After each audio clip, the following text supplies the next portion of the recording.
আউযুবিল্লাহি মিনাশ শাইতানির রাজিম। বিসমিল্লাহির রহমানির রহিম। সুপ্রিয় দর্শক এবং শ্রোতা মণ্ডলী, আসসালামু আলাইকুম ওয়া রাহমাতুল্লাহি ওয়া বারাকাতুহু। আশা করি আপনারা সবাই ভালো আছেন। আজ 6 ডিসেম্বর 2025 সন, শুক্রবার। তো প্রতিদিনের মতো আজকে আমি বাদ ফজরের এক ঝলকের আলোচনা নিয়ে আপনাদের সামনে উপস্থিত হয়েছি। সুপ্রিয় দর্শক এবং শ্রোতা মণ্ডলী, আমরা আলোচনা করতেছিলাম যে ইসলাম যে কাজগুলো আমাদেরকে নিষেধ করেছে সেই কাজগুলোর ব্যাপারে। আমরা জানি একজন মুসলমানের জীবন মাত্রই ইবাদতের জীবন, আর ইবাদত তাকেই বলে মহান আল্লাহ রাব্বুল আলামিনের পক্ষ থেকে মুসলমানের জন্য যেটা করতে বলা হয়েছে সেটাকে করা, এবং যেটা থেকে বিরত থাকতে বলা হয়েছে সেগুলো থেকে বিরত থাকাই হলো ইবাদত। কিন্তু দুঃখের সাথে বলতে হয়, আমাদের অল্প বুঝের মুসলমান, শুধু অল্প বুঝের মুসলমান না, আপনার প্রায় যারা একটু আমল করি, আমলদার মুসলমান, তারা এই কথাটাই কেন যেন বুঝে থাকি যে আল্লাহ যেগুলা করতে বলেছেন সে আদিষ্ট কাজগুলা, যেমন নামাজ, রোজা, হজ, যাকাত, এগুলা বাস্তবায়ন করা, মানে আমল করাই ইবাদত। আর এছাড়া আল্লাহ যে কাজ থেকে বিরত থাকতে বলেছেন সেগুলা যেন ইবাদত না। অথচ নবী হযরত মুহাম্মদ সাল্লাল্লাহু আলাইহি ওয়াসাল্লাম বলেছেন, আমি তোমাদেরকে যেই কাজগুলো করতে বলি সেগুলো যতটুকু পারো করো, আর যেই কাজগুলো থেকে বিরত থাকতে বলি সেগুলো থেকে পুরোপুরি বিরত থাকো। সুপ্রিয় দর্শক এবং শ্রোতা মণ্ডলী, তাই এই ধারণার অবসান ঘটানোর জন্যই আমি আজকের এই বিষয়গুলো নিয়ে আপনাদের সামনে আলোচনার জন্য উপস্থিত হয়েছি। তো যেমন নামাজ, রোজা, হজ, যাকাত ইত্যাদি আদেশমূলক কাজগুলো যেমন করা ইবাদত, করণীয় কর্তব্য, তেমনি ইসলামী নিষেধাজ্ঞা, যেমন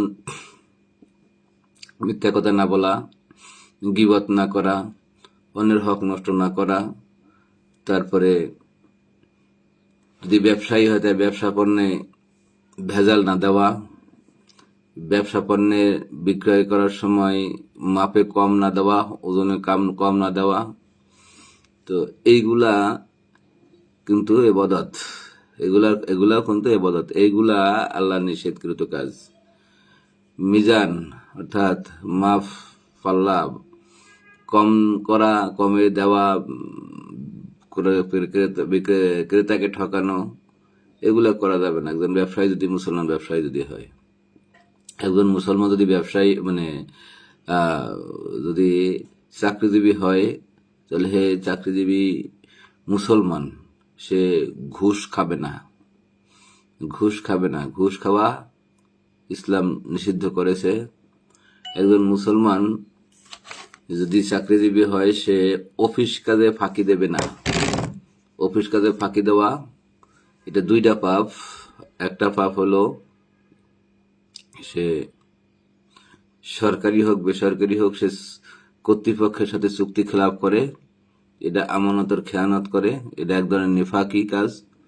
2 নম্বর যেটা পাপ, সেটা হলো সে অফিস কাজে ফাঁকিবাজি করে, তার যেন বেতনটা নেওয়া হয় সেই বেতনটা প্রশ্নবিদ্ধ করা হয়। সুপ্রিয় দর্শক শ্রোতা মণ্ডলী, আমরা প্রচলিত অর্থে সুদ ঘুষকে মনে হয় না হারাম বলি, হারাম রুজির উপায় বলি, কিন্তু আসলে সুদ ঘুষ ছাড়াও নিজের বৈধ ইনকাম অনেক সময় আমরা প্রশ্নবিদ্ধ করে হারাম করে ফেলি। তার ভিতরে একটা হলো অফিস কাজে ফাঁকি দেওয়া। তো যারা চাকরি করবো তারা সুদ খাবো, ঘুষ খাবো না, অফিস কাজে ফাঁকি দেব না। যেই লোকগুলো আমাদের উপরে সেবা পাওয়ার জন্য আমাদের অধিকারের অধীনে ন্যস্ত করা হয়েছে, আমাদেরকে আমাদের উপর তাদের অধিকার ন্যস্ত করা হয়েছে, তাদের যথাযথ অধিকার ফিরিয়ে দেওয়া, অর্থাৎ তাদেরকে সেবা দেওয়া থেকে বঞ্চিত আমরা করব না, এটাও আমাদের তাহলে আমানতের খেয়ানত।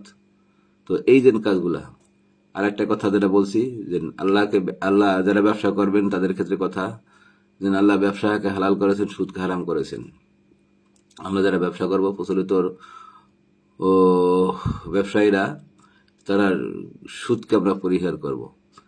ইত্যকার অবস্থা আমরা যদি লালন করি, ধারণ করি, এবং এভাবে যদি আমরা আমাদের আমলে জীবন থেকে বাস্তবায়ন করতে চেষ্টা করি, তাহলে সেক্ষেত্রে আল্লাহর নিষেধকৃত কাজগুলো আমাদের আমল করা হবে।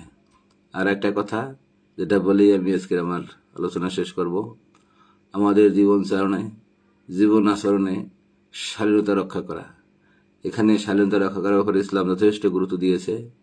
পোশাকে শালীনতা, আচরণের শালীনতা, ব্যবহারের শালীনতা, চলায় ফেলায় শালীনতা, কি ছেলে কি মেয়ে সকলের ক্ষেত্রে এই শালীনতার কথা কঠিনভাবে আরোপিত হয়েছে। নারী পুরুষের বেলাল্লাপনা জীবন ইসলাম কঠিনভাবে নিষিদ্ধ করেছে। তারপরে ইসলাম কিছু কিছু জিনিসের ভোগ আল্লাদের জন্য বাস্তবায়ন ভোগ করাকে উপভোগ করাকে নিষিদ্ধ করেছে।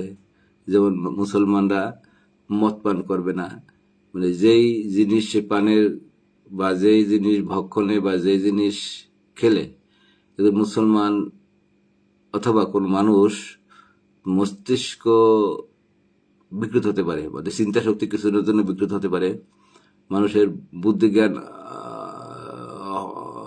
ক্ষতিগ্রস্ত হয়ে হতবুদ্ধির হতে পারে, অর্থাৎ নিজের চিন্তা শক্তিকে সে ইমব্যালেন্স করে ফেলতে পারে, সেই জাতীয় যে কোনো জিনিস খাওয়া, অর্থাৎ নেশার উদ্রেক হয় এমন যে কোনো জিনিস খাওয়া পান করা ইসলাম নিষিদ্ধ করেছে। সুপ্রিয় দর্শক শ্রোতা মণ্ডলী, ইসলাম শরীরের জন্য ক্ষতিকর এমন কিছু ভোগ্য পণ্যকেও নিষিদ্ধ করেছে, যেমন শুকরের গোস্ত, তারপরে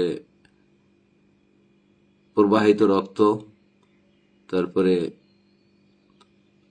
বিশ্বাসের সাথে জড়িত একটা বিষয় যে আল্লাহর নাম ছাড়া অন্যান্য কোনো দেবদেবীর নামে জবাই করা হয় এমন কোনো ভক্ষণযোগ্য প্রাণীর গোস্ত, এগুলাকে আল্লাহ আমাদের জন্য নিষিদ্ধ ঘোষণা করেছেন। এইভাবে যে খাদ্যকে প্রসেসিং করা হয় এই জাতীয় সকল খাদ্যকে নিষিদ্ধ করেছেন।